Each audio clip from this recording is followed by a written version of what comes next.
2층에서 성경 연습하는데 솔로몬에서 들으니까 얼마나 은혜가 되는지, 찬양 소리 자체가 은혜가 됩니다. 이 마음이 은혜가 있는 사람들은 찬양 소리 들으면 은혜가 넘칩니다. 아멘. 크게 하는 사람은 더 은혜가 넘칩니다. 우리 기도하겠습니다.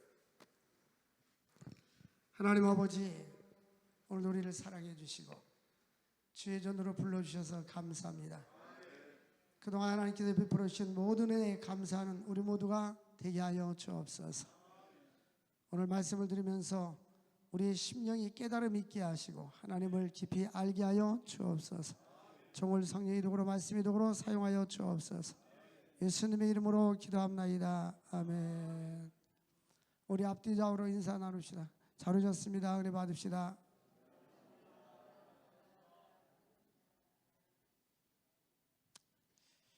오늘은 여호와께 감사하라 이라는 제목으로 말씀을 전하고자 합니다. 오늘은 맥주감사절인데요, 맥주감사절은 보리와 밀을 거두고 하나님 앞에 감사의 절기를 지키는 것이 맥주감사절입니다. 지난 한 해 동안 6개월 동안 하나님께서 은혜를 베풀어 주신 것에 대해서 감사하는 절기입니다. 지금까지 하나님께서 우리를 지켜주시고 보호해 주신 은혜, 모든 삶 속에서 함께 하신 은혜에 감사할 수 있기를 바랍니다. 우리 인간의 삶은 항상 이 장미꽃처럼 환하게 비치는 것은 아닙니다. 때로는 인생이 환할 때가 있고 어두울 때도 있고, 빛과 어둠이 있는 것처럼 우리가 세계 경제들이 참 잘 돌아가다가 우크라이나 전쟁, 또 코로나로 인하여서 경제가 많이 침체되고 있고, 특별히 이 우크라이나와 러시아에서 밀이 많이 재배돼서 지구촌에 먹는 양식의 50%, 40%, 50%를 공급하는데, 이제 밀가루 제재가 올라가니까 빵값이 올라가게 되고, 또 기름값이 올라가게 되고, 원유로 인하여서 러시아가 세계에서 첫 번째 아니면 두 번째 산유 생산국인데, 이제 외국에서 제재를 하게 되니까 이제 자동으로 원유가 딸리니까 기름값이 올라가잖아요. 그리고 그러다 보니까 경제가 잘 안 도는 거예요. 물가는 치솟고 경제는 어려워지고, 그래서 인플레이션은 정상적인 경제 속에서 물가가 올라가면 인플레이션인데, 경제는 밑으로 떨어져 나가는데 물가만 오르는 것을 스태그플레이션이라고 합니다. 그러니까 더 어려운 거예요. 돈을 잘 벌면서 물가가 올라가면 좋은데 돈을 안 벌리고 적자 나는데, 우리나라가 지금 무역 적자가 많다고 합니다. 세계 경제 전문가들은 앞으로 향후 10년 동안 세계 경제가 어려질 것이다. 그래서 너무나 물가가 올라가니까 물가를 잡기 위해서 돈을 좀 묶어놓기 위해서 미국부터 먼저 금리를 올리기 시작하니까 우리나라도 은행 금리가 많이 올라갔어요.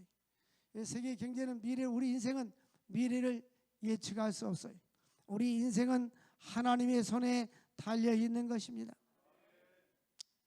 그래서 우리는 생각해보면 하나님께서 현재 우리들의 삶은, 과거에 우리 조상들은 일제시대 때 고난도 겪고 3년 동안 6.25 전쟁도 겪었는데, 지금 우리는 어떠한 것도 겪지 않냐고 편안하게 살 수 있는 것을 감사할 수 있기를 바랍니다. 첫 번째로 본문 우리에게 하나님께서 우리를 창조해 주시고 생명 주셨음을 감사하라는 것입니다.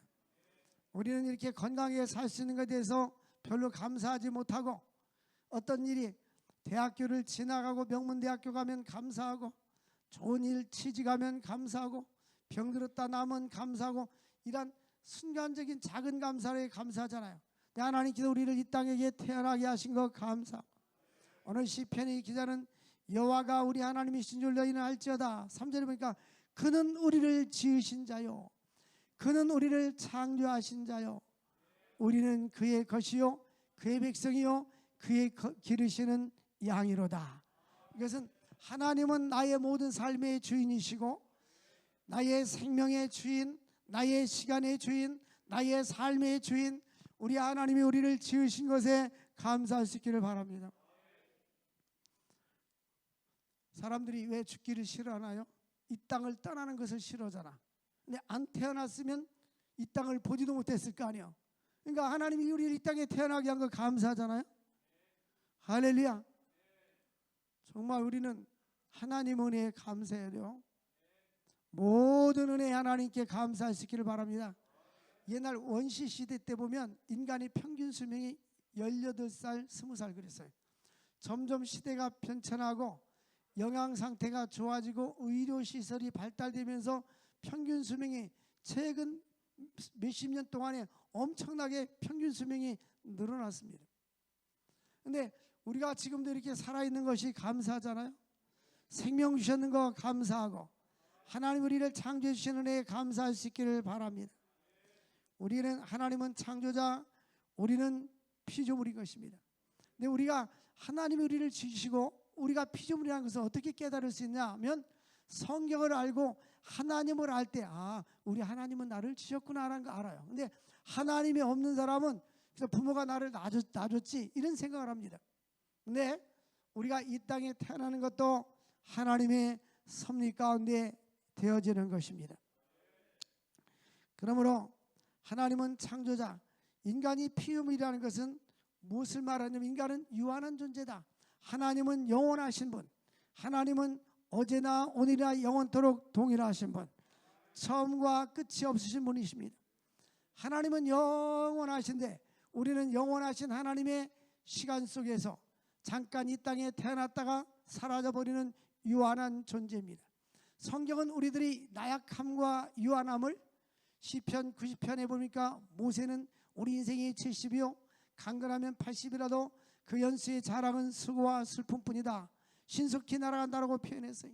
시편 90편에 우리 인생은 홍수같이 쓸어간다고 말해요. 밤의 한 경점 같아. 그러므로 하나님께 기도합니다. 하나님 우리 인생에 대해서 날수를 계수할 수 있는 지혜를 주옵소서. 우리가 이만큼 살았는데 기대 수명이 이만큼이니까 이제 날수가 얼마 남지 않았다. 이 남은 날을 어떻게 살까? 이 지혜를 갖고 살으라는 거예요. 하나님은 우리를 어떤 목사님이 그 목회자 지침서에서 운동해라. 운동할 시간 없으면 다른 거 하지 마라. 하나님이 사람을 창조할 때 책상에 앉아 있으라고만 만든 것이 아니다. 그렇게 썼더라고요. 여러분 돈 열심히 벌려고 하는 사람들 열심히 벌어야 되지만 하나님이 우리를 돈만 벌려고 만든 건 아닙니다. 아멘 안 하시잖아. 왜냐하면 돈 열심히 벌어야 되니까. 우리에게는 하나님께서 아름다운 삶을 살도록 만드신 거예요. 하나님을 경외하고 하나님 주신 시간과 삶을 아름답게 살라고 우리를 하나님이 만들어 주신 거예요. 그러니까 하나님이 안식일 제도를 줘서 하루는 쉬면서 하나님을 예배하게 만드시고 낮에는 일하고 밤에는 쉬도록 만드시고 인생의 조화 속에서 우리를 만들어 주신 것입니다. 하나님은 우리의 창조자라는 말은 우리 인간은 유한한 존재다. 영원하지 않다. 그러면 여러분들 이 시간을 아껴 써야 돼요. 시간 가는 게 아깝잖아요. 그럼 이 시간을 어떻게 하면 가치 있게 보람 있게 쓸 수 있을까? 네? 대부분의 많은 사람들은 은퇴 후에 미리 돈을 벌어놓고 편안하게 살면 은퇴 준비가 끝났다고 생각을 합니다. 근데 은퇴는 은퇴 후에도 계속해서 무엇인가 자기가 좋아하고 전문적인 일을 하면서 위로는 하나님을 섬기고 땅에서는 이웃에게 봉사하면서 선하면서 사는 것이 그것이 은퇴 준비가 잘 된 사람들의 모습이에요. 밥만 먹고 경로당에 다니는 것이 은퇴 준비가 잘 된 것이 아닙니다. 우리 그리스도인들은 하나님이 주신 시간 속에서 유한한 짧은 이 시간 속에서 산다는 자체, 그러므로 이 시간을 가치 있게 활용할 수 있기를 주의 이름으로 축원을 드립니다. 어떤 사람은 오늘은 쫙 고생하고 내 미래에 행복하게 살아야지 이런 사람이 있어요. 그런데 미래에 행복이 올지 않을지 그건 우리가 알 수가 없어요. 오늘 하루하루가 행복해야 되는 것입니다. 우리 그리스도인들은 하루하루 삶 속에서 하나님을 경외하며 주님이 주시는 그 은혜 가운데 나에게 주신 모든 환경 속에서 작은 것이라도 만족할 수 있어야 하는 것입니다. 우리 얼마나 감사해요. 오늘 저는 여러분들 얼굴을 보는 게 참 감사하고 함께 예배 드릴 수 있는 것이 감사하고 이게 맑은 공기를 주신 거 감사하고 모든 은혜 하나님께 우리는 감사를 드려야 하는 것입니다. 그러므로 우리 인간은 들이 풀이 꽃과 같고 또 잠시 이 땅에 사라져버리는 존재들입니다.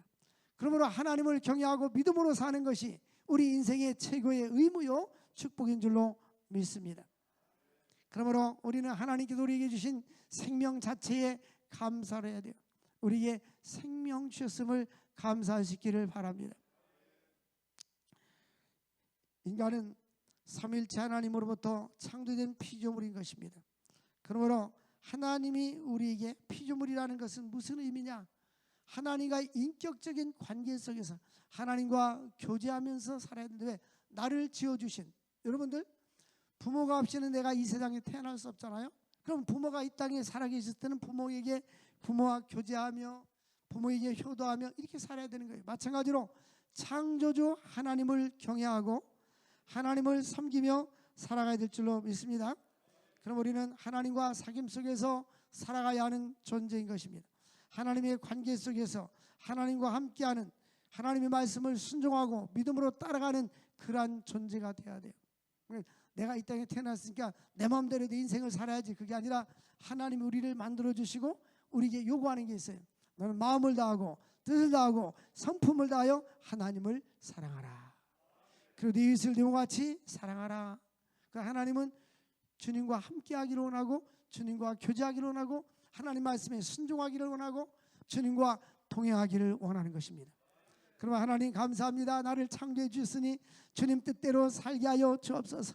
내 주여 뜻대로 행하시옵소서. 하나님의 뜻이 나의 뜻보다 항상 우선이 되어야 하는 것입니다. 그게 로드십이요, 그게 주재권이. 이번에 전인추 수행에 가서도 말씀을 들었잖아요. 하나님은 나의 삶의 주인, 내 생명의 주인, 나의 시간의 주인, 모든 것의 주인이 되어주신 것입니다. 주님께서 말씀하시면 언제든지 순종하겠습니다 라고 준비가 되어 있기를 원합니다. 두 번째로, 우리가 하나님의 자녀가 되고 하나님의 소유가 되었음을 감사해야 됩니다. 그러니까 우리는 그가 지으신 것이 우리는 그의 것이니, 우리는 누구의 것입니까? 주님의 것이에요. 우리가 주님의 것인 것을 믿습니까?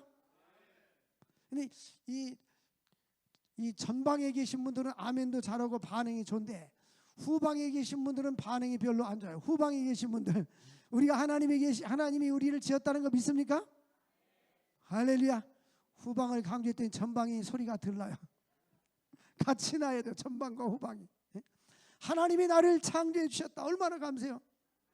이 땅에 태어나지 않았다면 존재할 수가 없는데 하나님께서 이 땅을 태어날 때 우리에게 목적을 두고 이 땅에 태어나게 해주셨습니다. 그래서 과거에 우리는 하나님을 알지 못하고 불신앙 가운데 있을 때에 에베소 2장 2절 보니까 하나님을 모를 때는, 그때는 우리들의 모습이 어땠는가? 이 세상 풍조를 쫓고 또 공중권세 잡은 자는 사탄 마귀를 따랐으니 곧 지금 불순종 아들들 가운데 역사하는 영이라. 그러니까 예수 믿기 전에는 세상 악한 영들을 쫓아 사는 거예요. 뭐 예를 들어 동성연애를 한다. 요즘 뭐 원숭이 두창 하는데 그게 다 동성연애자들에게 많이 피부 접촉으로 일어나는 거라는 거예요. 이 공중 전염은 안 되는 거예요. 그러니까 이 공중권세 잡으라는 것은 사탄 마귀에 사로잡혀서 사는 거예요. 하나님이 없는 사람들은 그 사람이 선하고 착하다 할지라도 이 사탄의 지배를 받고 사는 거예요. 근데 예수를 믿고 사는 우리들은 예수 긍휼이 풍성하신 하나님의 은혜로 말미암아 모든 죄의 사함을 받고 하나님의 자녀가 되는 것입니다. 에베소 2장 4절과 5절 보면 우리는 과거에 이와 같이 불순종의 자녀들에게 마귀를 쫓아 살았고 세상 풍속을 살았지만은 긍휼이 풍성하신 하나님이, 이 긍휼이 풍성하다는 말은 용서받을 수 없는 죄인들을 조건 없이 사랑해 주시는 하나님의 사랑이에요. 여러분, 누가 우리를 사랑해 줄 때 사랑을 받을 줄도 알아야 돼요. 사랑을 줄 줄도 알아야 되지만 받을 줄도 알아야 돼요. 누가 선물을 주면은 고맙습니다 이렇게 받을 줄도 알아요. 아, 네가 괜찮아, 안 받아도 괜찮아, 그럴 필요 없어요. 사람은 사랑을 줄 줄도 알고 사랑을 받아야 돼요. 사랑도 많이 받아본 사람이 줄 줄도 아는 거예요. 우리는 하나님의 사랑을 풍성히 받은 자들입니다. 그러면 이 하나님의 사랑을 로마서 5장이니까 하나님의 사랑이 우리에게 부음받았다. 하나님 앞에 엄청난 사랑을 받았잖아요. 우리는 이 사랑을 전해줘야 돼. 우리나라 얼마나 가난했어요. 이제 선교지에 갈 때마다 저는 뭐를 가져갈까? 옛날에 이제 짐을 단체가 가면은 한 사람 앞에 23kg면 10명이 가면은 230kg를 가져갈 수 있어서 짐보따리가 많아도 다 실어줬는데, 지금은 한 사람 앞에 짐보따리 하나뿐이 안 돼요. 10kg든 20kg든 23kg 미만 한 개뿐이 안 되니까 여백으로 가져갈 수 있는 공간이 별로 없는 거예요. 옛날에는 이제 전략을 바꿨어요. 옛날에는 바리바리 싸갔는데 이제 싸가지 말고 그 하얀 종이에다가 인쇄된 거 있어요. US 달러 100 해가지고 조지 워싱턴 그려진 거, 그거 갖고 가면 지갑에 넣으면 편리하고 재고 좋아요. 왜 지금은 아멘 안 해? 아까 잘하더니. 달라고 안 할 테니까 아멘 좀 하시오. 우리가 이 줄 수 있는 게 얼마나 축복이에요. 우리가 계속 옛날에는 가난할 때 외국 선교사들이 오고 저 주일학교 다닐 때 보면요, 외국에서 원조 와가지고 우유하고 뭐 이런 거 줘가지고 교회 가면 우유도 주고 강냉이도 주고 그랬단 말이에요. 근데 우리는 이제 원조 받는 국가에서 우리나라는 해외 원조해 주는 국가로 바뀌었어요. 할렐루야. 감사하잖아요. 줄 수 있는 게 얼마나 감사해요. 네? 그래서 하나님께서 줄 수 있는 것, 이 캄보디아 가면 오늘 일부 설교 때도 말씀드렸지만 제가 세계 많은 나라를 다니면서 머릿속에 그 인상이 남는 인도 빈민촌하고 캄보디아 수상촌. 인도 빈민촌에 가면 바로 옆에는 아파트가 잘 살아요. 인도의 그 부자들은요, 우리나라 부자하고 비교가 안 되는 만큼 잘 살아요. 아주 잘 삽니다. 근데 이 대부분의 사람들이 가난해요. 가난한데 인도 빈민촌에 가면 옆에는 아파트인데 여기는 그 천막을 치고 사는데요, 돗자리를 땅바닥에 돗자리를 깔고 열대집에 돗자리 깔고 살고 맨발 벗고 신을 벗고 살다가, 맨발을 벗은 게 아니라 신발을 벗고 살다가 맨발로 벗은 채로 가서 개하고 같이 잠을 자고 그렇게 사는 거예요. 그래서 밖에다가 돌을 고여놓고 솥단지를 넣어놓고 뭔가 나무를 불을 떼면서 뭐를 끓여. 이게 뭐냐고 물었더니 이 사람들이 시장에 가가지고 그 생선이나 닭 같은 거 내장을 긁어낸 거 버린 것을 주워다가 그 끓여 먹는 거예요. 빈민촌에 가면 겨우 그렇게 그냥 밥 먹고 생명 유지를 해서 사는 거예요. 그걸 가난한 나라. 그리고 인도의 그 캄보디아의 수상촌에 가보면 그 메콩강이 쭉 여러 나라를 거쳐서 중국과 태국, 라오스 쭉 거쳐가지고 물이 흘러가잖아요. 캄보디아, 베트남으로 쭉 흘러갑니다. 그런데 이게 메콩강 줄기에 사람들이 많이 사는데 베트남 전쟁 때 전쟁을 피해가지고 사람들이 보트를 타고 도망 나왔어요. 전쟁이 끝나니까 사람들이 들어가려고 하니까 당신은 우리나라 백성이 아니다 하고 못 들어오게 하는 거예요. 그러니까 다시 이쪽으로 와가지고 그 제주도 면적이 한 10배 되는 그 돈넷샵 호수가 있어요. 그 호수는 흙탕물이에요. 색깔이 황토기예요. 황토기인데 거기다 집을 져놓고 그 물 위에 집을 져놓고 집과 집을 뗏목으로 연결해 가지고 그렇게 살고 있어요. 고기 잡아먹고 팔아다가 육지에 나와서 팔고, 시민권이 없어 그 캄보디아에 계속 체류하는 못합니다. 몇 분 가보셨잖아요. 그때 거기에 와가지고 그렇게 다녀오고 나서 제가 많은 생각을 하게 됐어요. 그때 처음 갔을 때는 아무 생각 없이 제가 캄보디아 선교지를 한번 가봐야 되는데 마땅히 갈 데가 없어서 패키지로 베트남과 그 캄보디아, 백캄이라고 해서 베트남과 캄보디아 선교지를 그 여행사를 통해서 갔어요. 그때는 선교지가 여행사를 통해서 갔는데 예수 믿는 사람 안 믿는 사람 그냥 전국에서 모아가지고 같이 갔는데 쭉 한번 처음에 다녀봤어요. 다녀봤는데 가이드가 뭔가 그 음료수를 얘기해. 캔으로 음료수를 몇 개를 주더라고요. 그 보트를 타고 가면서 던져주라고. 그래서 가다가 던져주니까 아이들이 집이 있는데 이 던져주면 아이들이 받는 경우에 물이 떨어지면 점프해가지고 싹 수영해가지고 그거 받아가는 거예요. 그래서 저는 가방에 간식을 좋아해서 간식을 갖고 입고 갈 땐 다니는데 그거 다 던져줬는데 모자라요. 다음에는 간식을 많이 가져가야지. 그래서 우리 권사님들이 싸줘가지고 보따리에서 사탕을 크게 해가지고 가져갔는데 거기 가기 전에 이미 다른 교회 방문하면서 다 줘버려서 없어. 우리는 참 너무나 행복하고 좋은 시대에 살고 있는데 감사가 너무 많은데도 감사를 생각지 아니하고 욕심 때문에 더 많은 것을 가지려고 하기 때문에 감사를 잊어버리고 살았어요. 우리 그리스도인들은 선한 사배에 부하고 나눠주기를 좋아하는 사람이 돼야 될 줄로 믿습니다. 그래서 제가 선교지를 매년 다니잖아요. 최근 2년만 못 가는데 자꾸 가면 더 선교에 대한 열정이 불이 붙는 거야. 선교지 갔다 오면. 우리가 찬송가에도 보면 온몸과 재산 들여 이 복음 전하자. 온몸과 재산 들여 이 복음 전하자. 할렐루야. 그래서 지난주는 교도소 가서 집회하고 있는데 그 교도소 400명 중에 370명이 집회에 참석했어요. 근데 한 주간 집회하는데 간식하고 여러 가지 제공해 주는데 십자가 선교 안 목사님 보는데 1,000만 원이 들었다 그래요. 우리도 일부 했지만 우리 주변에 보면 복음을 들어야 되고 또 우리의 도움이 필요한 것이 너무너무 많아요. 그래서 우리는 더욱더 하나님의 은혜 가운데 거하고 선한 사업에 부하해야 될 줄로 믿습니다. 왜냐하면 우리가 긍휼을 입었잖아요. 죄인된 우리가 하나님의 사랑으로 용서받고 구원받고 또 가난했던 3대 빈민국 대한민국이 이게 세계 선진국으로 바뀌게 되었으니 얼마나 감사해요. 이 차 운전하고 가보면요, 도로에 참 차들이 옛날에는 막 매연이 나오는 차들 도동도동도동 차들이 그렇게 많았는데 지금은 이게 좋은 차들이 많잖아요. 70년대 우리 충남 홍성원 갈산면에 자동차가 있는 집이 2집이 있는데 우리 집이 하나 있었어요. 트럭이 있었어요. 그때 새마을 사업하고 있는데 면에 자동차 2집에는 자동차가 없었을 때 차들이 오면 사람들이 막 와가지고 자동차 구경을 오고 그랬어요. 네? 그런 시대에 우리가 살았는데 지금은 은혜 가운데 살고 있는데 왜 얼굴에 감사가 없나요? 감사가 넘칠 수 있기를 바랍니다. 할렐루야. 그래서 주님이 범사에 감사라. 이는 그리스도 예수 안에서 너희를 향하신 하나님의 뜻이니라. 하나님은 우리를 지으셨어요. 우리는 그의 것이로다. 할렐루야. 하나님의 것이면 하나님 우리를 책임져 주신다는 말이에요. 네? 하나님이 책임져 주는 걸 믿으시기를 바랍니다. 이사야서 43장 1절 보면 너는 내 것이라. 두려워하지 마라. 내가 너를 구속하였고 내가 너를 지명하여 불렀나니 너는 내 것이라. 우리 아버지가 부자면 아들이 딸이 물질 때문에 걱정할 필요가 없어요? 있어요 없어요?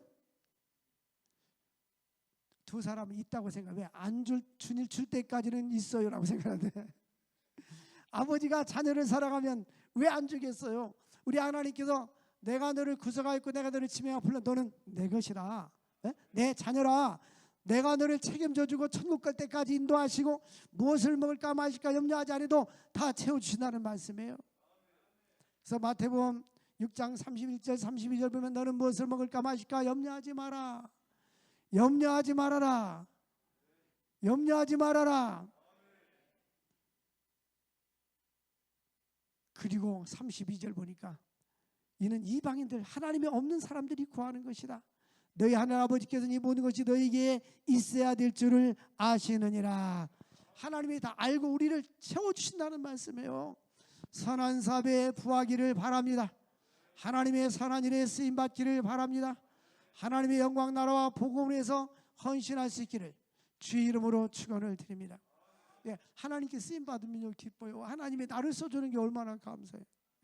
영적인 눈으로 볼 때 밥만 3끼 먹고 살기 위해서 우리가 이 땅에 존재하는 건 아니잖아요. 그래서 우리가 하나님 주의를 많이 하고 싶습니다. 이 선한 욕심. 어떤 선배 목사님이 은퇴했는데 목사님 저는 목사님을 따라서 열심히 선교할게요. 내가 아멘. 우리 그 친구들이 동창에 모였어서 1박 2일 어디 가서 하고 왔는데 동창 은퇴하고 한 목사님이 몇천 명 모이는 큰 교회에서 이제 청빈 갔다가 나이가 돼서 은퇴하게 됐어요. 근데 뭘 껴? 내가 물었더니 자기는 커피숍 온대. 그러면서 다른 목사님 나는 할 거 없는데 이렇게 우리 커피숍 앞에서 주차 정리해 그러더라고요. 그 나보고 송 목사는 뭐 할 건데 나는 선교하죠. 내가 2다리에 힘이 있는 한 아멘 좀 해줘요. 아멘은 사람은 후원금 내야 돼 나중에. 할렐루야. 이제 선교하죠. 왜? 주의 일처럼 좋은 게 없잖아요. 그리고 이 복음을 전하고 할렐루야. 이번에 교도소에서 설교했는데 마지막 날 이미 예수를 믿고 있든지 아니면 앞으로 예수를 믿든지 복음을 증거하고 그럴 사람들 자리에서 일어나라는데 370명 중에 한 95%가 다 일어났어요. 그게 기도해 줬어요. 헌금오장이에요. 하나님의 복음을 듣고 예수를 믿고 변화되는 것보다 더 기쁜 일이 없어요.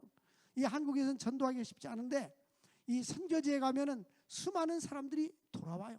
왜?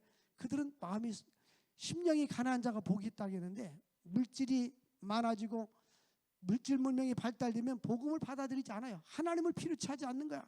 근데 이 사람들은 영생에 대해서 관심이 없어.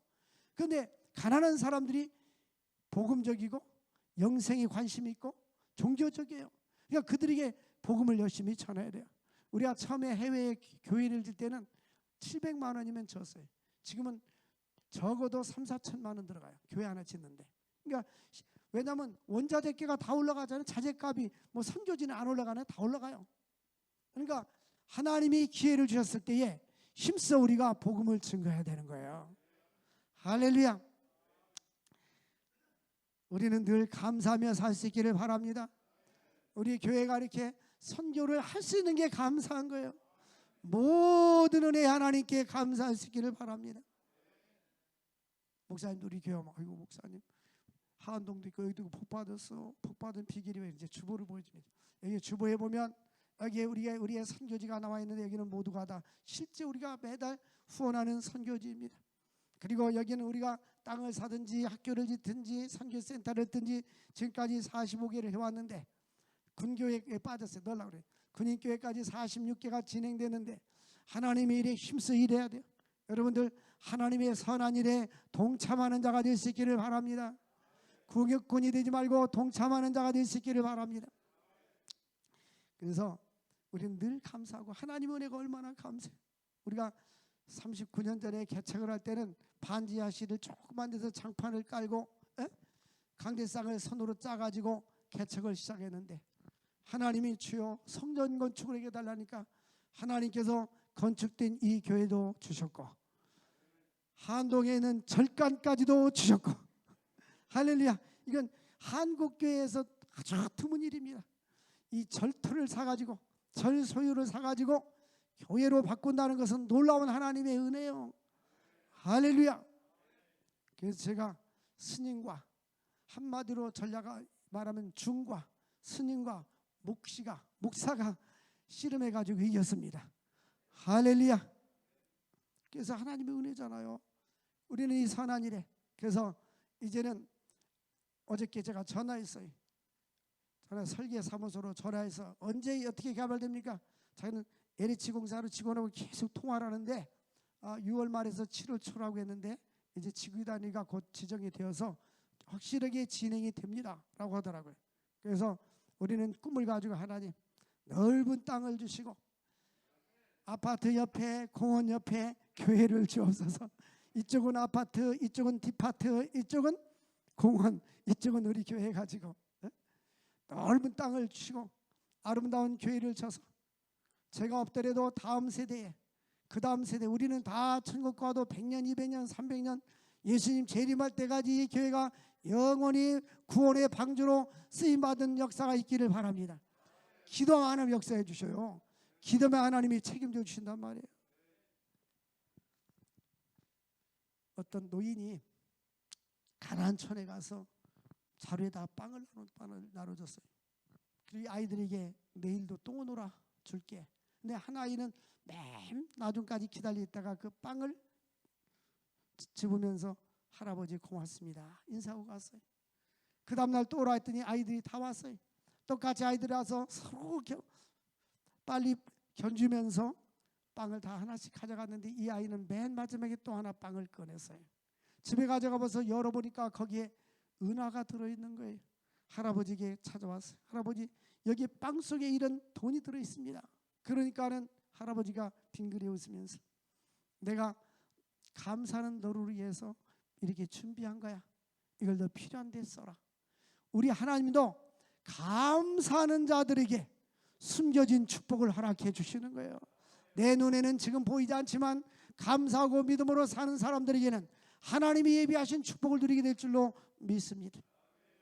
마지막으로 하나님께서는 우리의 목자 되심을 감사합니다. 우리는 그의 것이요 그의 백성이요 그의 기르시는 양이로다. 하나님은 목자가 되어주시고 우리는 양인 것입니다. 그래서 목자는 양을 보호해 주시고 지켜주고 책임져 줘요. 저 몽골에 가면 그 양과 염소와 소 이런 것들이 가축들이 7천만 마리래요. 인구는 2천에서 2,500만 명뿐이 안 되는데 가축이 훨씬 많아요. 근데 그 겨울은 10월 달부터 다음에 4월 달까지 얼음이 얼어 있는 그 긴 겨울을 어떻게 보내느냐? 이 목자가 다 풀을 베가지고 이 곳간에다가 다 채워서 초식 동물이니까 겨울 내내 먹여주는 거예요. 마찬가지로 소와 양과 염소가 일할 수 있습니까? 풀을 뜯어 먹을 수가 있습니까? 겨울에. 그런데도 목자가 알아서 다 책임져 주듯이 우리 하나님 우리의 목자가 되어 주셔서 우리의 삶을 책임져 주실 줄로 믿습니다. 그러므로 우리는 감사하고 시편 107편에 보니까 무엇을 감사할까? 1절에 보니까 우리 하나님의 인자하심에 감사하고 6절에 보면 고통 중에 건지신 것을 감사 7절에 보면은 하나님께서 인도해 주신 것을 감사 8절에 보면 하나님께서 지금까지 행하신 기적을 통해서 감사. 우리 대한민국은 기적입니다. 이 아시아의 이 작은 나라가 겨우 놀라운 경제 성장을 이루었어요. 뿐만 아니라 9절 말씀 보니까 사모하는 영혼에게 만족을 주심을 감사. 여러분 하나님을 악망하고 갈망하고 사모하는 것이 있으면 간절히 기도하십시오. 하나님은 사모하는 영혼에게 만족을 주실 줄로 믿습니다. 하나님은 반드시 우리들이 사모하고 기도하는 모든 것을 구체적으로 기도하십시오. 하나님은 구체적으로 역사해 주시는 것입니다. 너희가 받지 못하는 것은 기도하지 못하기 때문이라 했어요. 기도하십시오. 뿐만 아니라 9절에 보니까 줄인 영혼에게 좋은 것으로 채워주신다. 우리 하나님 우리에게 좋은 것을 주신 하나님인 것을 믿으시기를 바랍니다. 그러므로 이 모든 것에 지금까지 지켜주시고 은혜를 부으신 하나님께 늘 감사할 수 있기를 바랍니다. 생각해보면 감사해요. 받은 복을 세워보아라.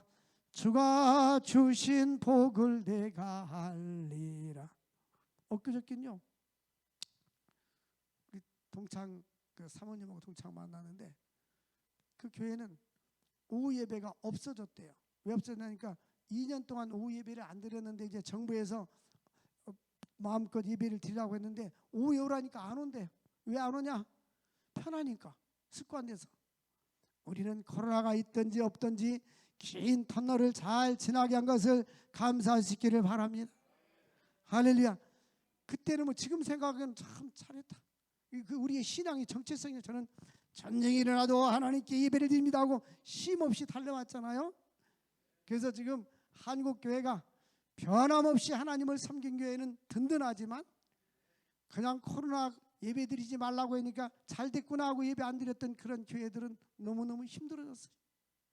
사랑하는 성도 여러분들, 하나님께 감사가 넘치기를 바랍니다. 하나님이 은혜를 주신 거 감사, 가족이 있는 거 감사, 성도들이 있는 거 감사, 교회가 있는 거 감사, 나라가 있는 거 감사, 전쟁이 없는 거 감사, 생명 주신 거 감사, 모든 은혜에 감사할 수 있기를 주의 이름으로 축원을 드립니다. 하나님 아버지 감사합니다. 여호와께 감사라.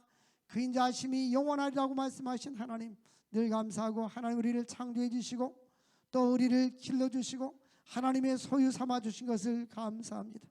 우리의 목자가 되신 하나님, 주님의 인도하심 따라 살아가는 저희들 되게 하여 주옵소서. 예수님의 이름으로 감사하며 축복하며 기도합나이다. 아멘.